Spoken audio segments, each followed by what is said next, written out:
Ladies and gentlemen, welcome to the channel. Today I'm going to show you how to upload files of any type into your Bluehost account. I'm also going to show you where to put them and why you should put them there. Are you ready? Let's dive in. So to begin uploading files to Bluehost, we're going to go from the left hand side. We're going to look for hosting, and once we're in hosting, this page will open and you can scroll down slightly. You'll see a few options. On the right hand side, there should be a quick link for a file manager. Let's jump into file manager. Now, here is where you will manage all of your files.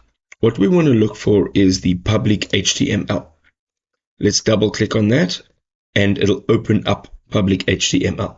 Now, this is generally where you would be uploading all of your files. So right at the top, there is an upload button, and this will open up your Windows Explorer.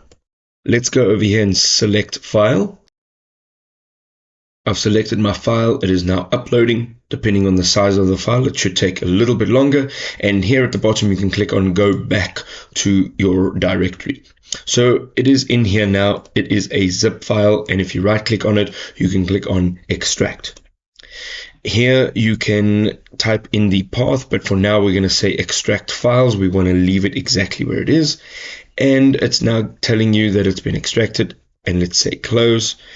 And once we are done, we can just refresh this page. So we can click on reload, and you'll find that all of your files that were in this zip folder are right over here. Now, if you'd like to move them around, all you'd have to do is select them. And let's say we're going to select this one, and this one. Right at the top, you will have a move button just over here on the left. You can click on move, and then you can just look for the place that you'd like to move it to and click on move files.